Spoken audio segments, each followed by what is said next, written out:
नमस्कार, मैं सौरभ शुक्ला और आप देख रहे हैं न्यूज़ 18। खाड़ी देशों में एक बार फिर युद्ध के बादल गहरे हो गए।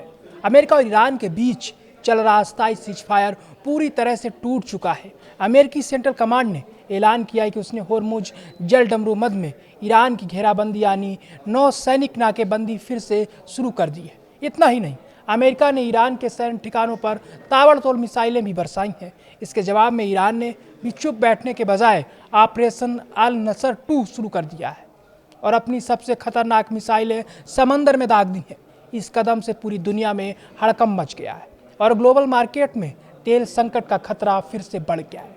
अमेरिकी लड़ाकू विमानों ने ईरान के मिसाइल और ड्रोन ठिकानों पर बमों की भारी बारिश की है, लेकिन ईरान भी घुटने टेकने के मूड में बिल्कुल नहीं है। उसने अपने ऑपरेशन अल नसर 2 के तहत दुनिया की सबसे खतरनाक मिसाइलों जैसे खैबर सिकन और जुल्फकार को समंदर में उतार दिया है। इस खतरनाक जंग की पूरी दुनिया की सांसें थम गई हैं। अमेरिकी सेना की सेंट्रल कमांड ने दोपहर ठीक 3 बजे ईरान के खिलाफ एक बेहद आक्रामक सैन्य अभियान छेड़ दिया। इस बार अमेरिकी सेना का सीधा मकसद होर्मुज जलडमरू मध्य में ईरान की उस ताकत को हमेशा के लिए कुचल देना है जो अंतर्राष्ट्रीय व्यापारिक जहाजों को निशाना बनाती है। राष्ट्रपति डोनाल्ड ट्रंप ने साफ कर दिया है कि ईरान के बंदरगाहों की घेराबंदी तब तक नहीं हटेगी जब तक ईरान पूरी तरह झुक नहीं जाता।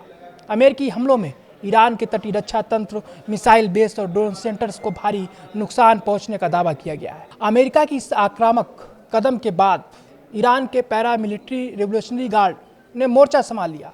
ईरान ने ऑपरेशन अल नसर 2 के तीसरे दौर का ऐलान करते हुए अपनी सबसे घातक मिसाइलें खैबर सिकन और जुल्फकार दाग दी हैं। इन मिसाइलों के साथ दर्जनों सुसाइड ड्रोन भी लॉन्च किए गए हैं। ईरान ने साफ चेतावनी दी है कि जो भी जहाज उसकी संप्रभुता का उल्लंघन करेगा उसे समुद्र में ही डुबो दिया जाएगा। ईरान की इस आक्रामक रुख से बहरीन, कुवैत और जॉर्डन जैसे पड़ोसी देशों में भी जंग का खतरा मंडराने लगा है।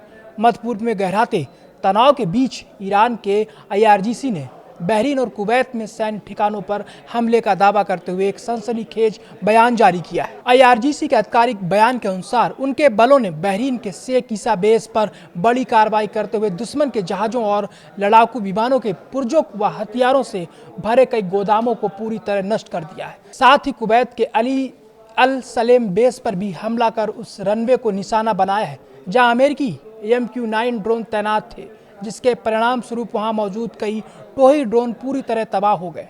इस पूरी जंग के बीच डोनाल्ड ट्रंप ने एक चौंकाने वाला फैसला भी लिया है। पहले उन्होंने होर्मुज से गुजरने वाले जहाज़ों पर 20% की भारी फीस लगाने की धमकी दी थी, लेकिन नाकेबंदी शुरू होने से ठीक पहले उन्होंने इसे वापस ले लिया। ट्रंप ने खुद खुलासा किया कि खाड़ी देशों के राजाओं और अमीर सुल्तानों ने उन्हें फ़ोन किया था। उन्होंने अमेरिका से गुजारिश की कि जहाज़ों पर जो टैक्स लगाने की बात आप कर रहे हैं उसको वापस ले लो। बदले में वे अमेरिका में अरबों डॉलर का भारी निवेश करेंगे। ट्रंप ने इस सौदे को बेहतर माना और टैक्स का विचार छोड़ दिया।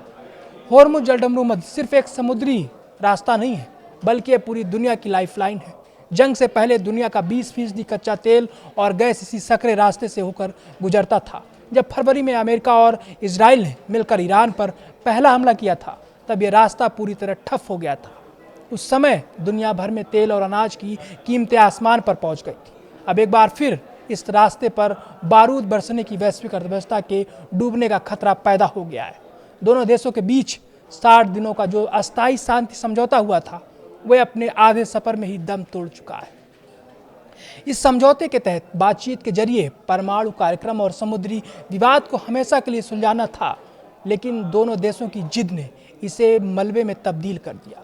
हालांकि पाकिस्तान इस समय भी पर्दे के पीछे से दोनों देशों को शांत करने और सीजफायर को दोबारा जिंदा करने की कोशिश में लगा है, लेकिन जिस तरह समंदर में मिसाइलें बरस रही हैं, उसे देखकर लगता है कि ये जंग अब रुकने वाली नहीं है।